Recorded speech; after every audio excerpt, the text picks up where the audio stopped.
Bismillahirrahmanirrahim. Assalamualaikum warahmatullahi wabarakatuh. Alhamdulillahilladzi arsala rasulahu bil huda wa dinil haq liyudhhirahu 'alad dini kullih wa kafa billahi syahida. Alhamdulillahilladzi hadana li hadza wa ma kunna linahtadiya laula an hadanallah.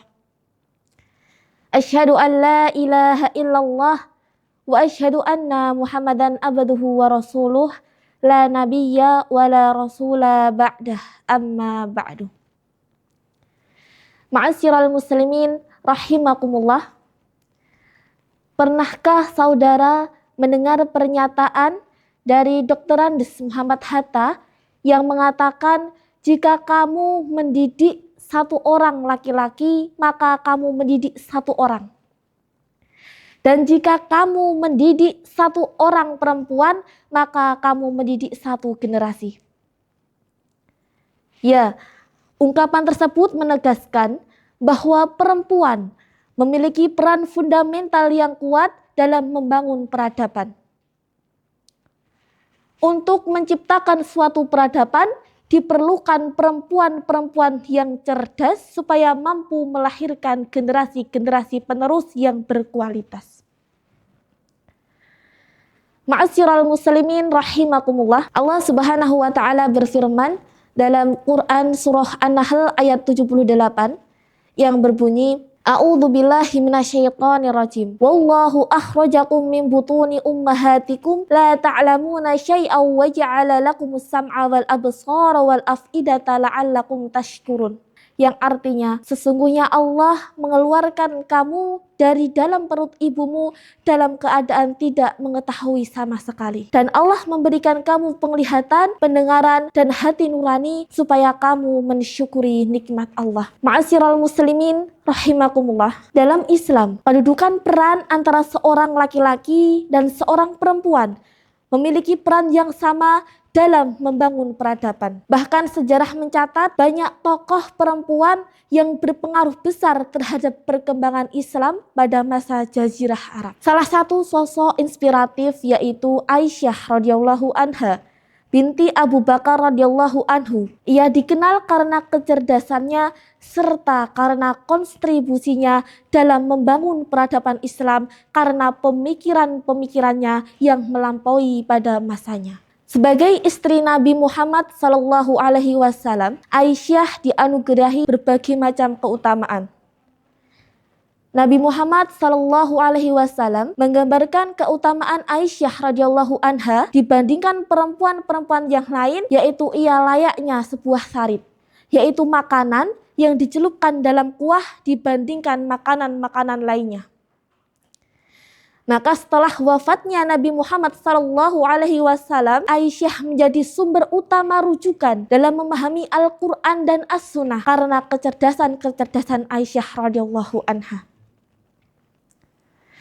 Ma'asyiral muslimin rahimakumullah. Setelah 30 tahun wafatnya Nabi Muhammad Sallallahu Alaihi Wasallam, Aisyah menjadi saksi pergantian kepemimpinan Khulafaur Rasyidin. Saat itu juga Aisyah aktif dalam mendidik generasi-generasi muda, aktif dalam membangun majelis-majelis taklim bagi kaum muslimah.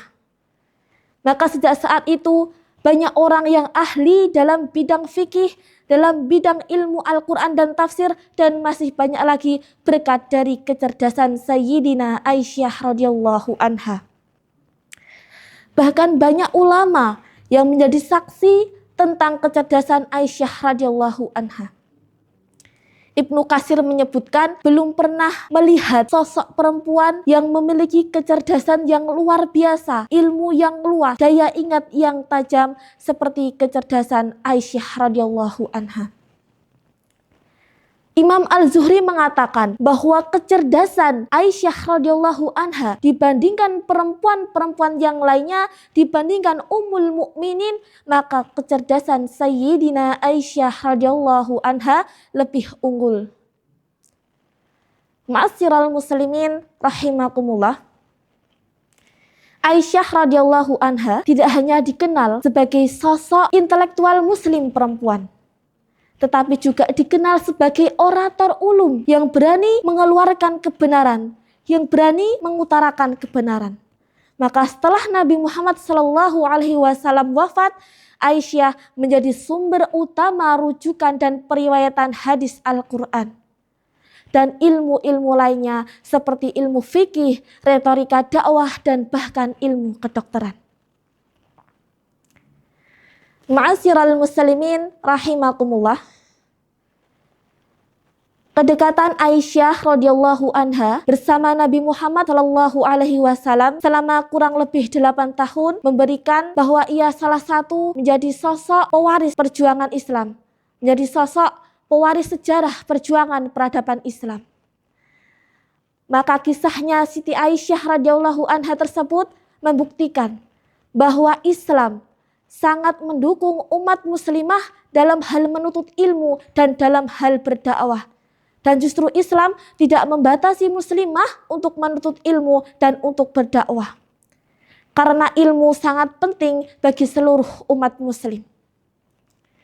Maka dari kisah tersebut kita dapat mengambil kesimpulan bahwa perempuan memiliki peran yang aktif, memiliki peran yang penting dalam berdakwah dan dalam dunia pendidikan. Maka kita sebagai generasi-generasi muslimah, kita harus memiliki semangat yang kuat dalam hal menuntut ilmu dan menambah wawasan. Supaya kita nanti mampu melahirkan generasi-generasi Islam yang berkualitas serta mampu menjadi madrasah utama bagi anak-anak kita kelak. Dan supaya kita nanti bisa melahirkan generasi-generasi penerus yang berkualitas, yang intelektualitas, dan memiliki akhlak seperti yang diajarkan dalam Al-Quran. Ma'asyiral muslimin rahimakumullah. Demikian sedikit yang bisa saya sampaikan. Semoga bermanfaat bagi kita semua. Bila ada kata yang salah mohon dimaafkan. Ungdur maqala wala tangdur man qala. Akhirul kalam. Wassalamualaikum warahmatullahi wabarakatuh.